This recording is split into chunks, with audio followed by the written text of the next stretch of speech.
piece of design that you're going to be doing is about building the skills on composition and producing an actual piece of design work.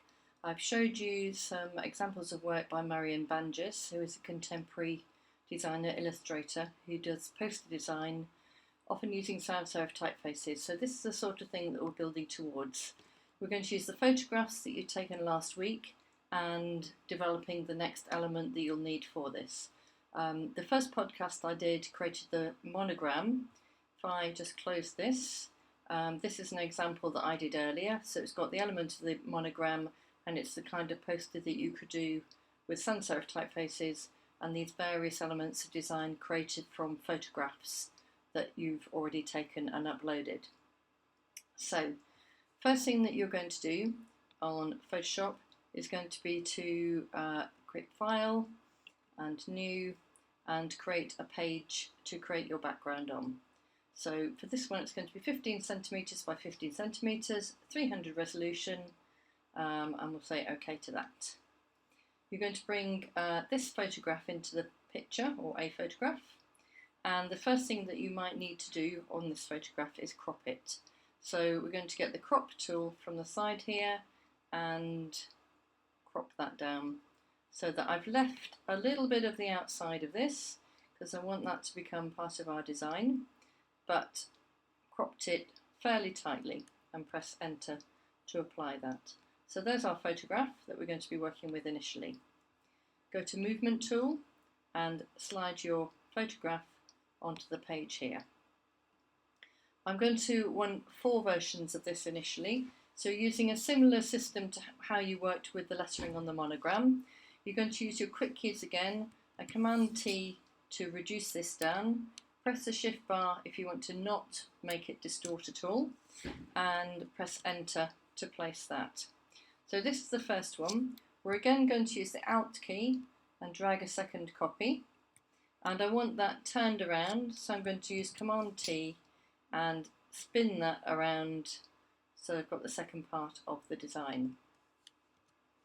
I'm then going to use Alt again and produce the bottom part there, and Alt again and produce this part here. Okay, and that one again I want to spin and turn around so that I've got 4 pieces which are creating the sort of central part of my design. I've used the Alt key because I know that the 4 pieces are now the same size. As with some earlier work that you did, you're then going to merge these by clicking on the top layer, using your shift bar, click on the next layer. We don't want to include the background because we want to keep that separate, and go to layer, merge layers, and you'll be getting the idea. Okay, so you've got your 4 pieces loose from the background but attached together. Command T again to make those smaller. Use shift to keep it proportional so we get a nice round shape still happening on that circle.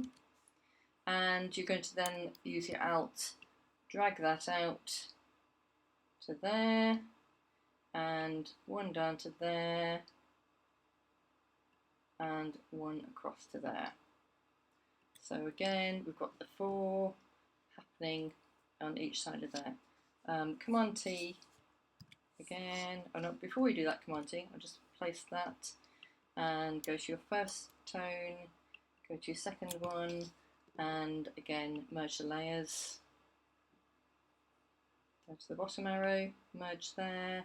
So you've got your layers merge, and you're starting to develop with Command T again to reduce a group of pieces which are making more of a definite pattern.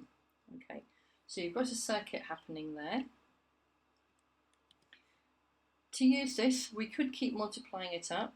I think what I'm going to do is just save that as it is in case I want that pattern version. So I'll go to File, Save As. On here I'm going to put it onto the desktop, and we call it fan. How many have we got? 16. It's a Photoshop file to keep the layers, and I want to save it at the moment onto desktop. Anything that you're saving onto desktop, obviously you will then drag into your Apple Cart. So I've saved that as a desktop version. I'm going to then reduce it again, so Command T, take it down to that size, and duplicate the form again. And you get the idea, you're starting to get sort of different patterns here. What we could do, actually, I'm thinking about as we work on this, is do an Alt and maybe just try to see what happens if I swing that around and have a different type of pattern happening. So put that one there. Arrow just to line that up. Have the next one out. So we can do this and enter that, and then go back to my first horizontal and use Alt again, drag that one off there. Okay, so we're going to have a straight away different type of pattern, and just place that one. We'll merge that again. So at this stage you can really play around with the pattern and create the design that you need, as long as you've got something quite intricate in terms of the number of photographs. So back down to there, merge that one, just so I've got a record of my different stages. I'm going to save that as well. So save as, and fan 16, I'll call it turned. Now at this stage I'm saving these as Photoshop files. I don't think I'm going to want to change that, so actually I'm going to save this as a JPEG at this stage. Okay, that doesn't mean that the one that you're actually working on is flattened down, but it does mean that when you come back to it at another lesson, because it's a JPEG, that will have a merged layer between this pattern part and the background here.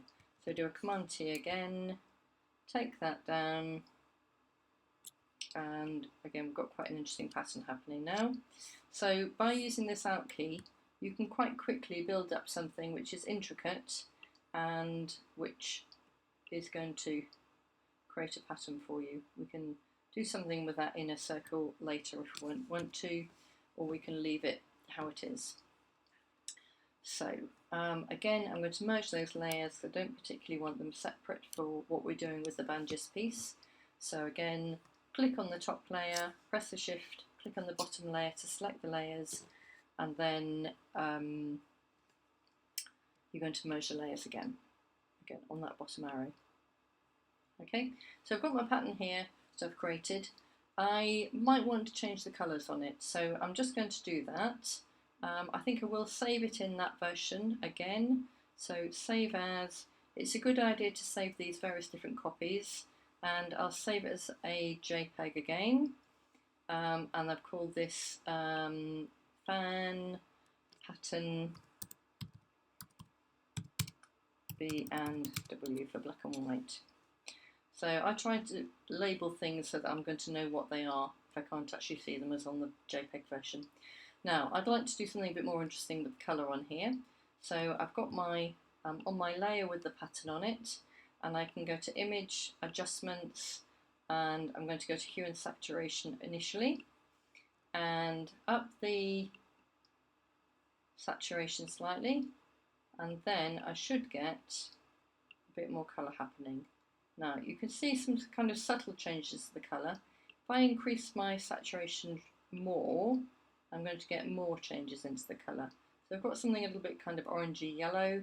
The more I increase the saturation, the more dramatic on here is going to be that colour change. So I'm thinking at the moment that my overall design will have elements of blue in it. So I quite like that sort of turquoisey blue, that feels quite modern. So I'm going to say OK to that, and I'm going to save that. So File and Save As. Again, it can be a JPEG because I'm not going to take anything very complicated out of it. Save, OK.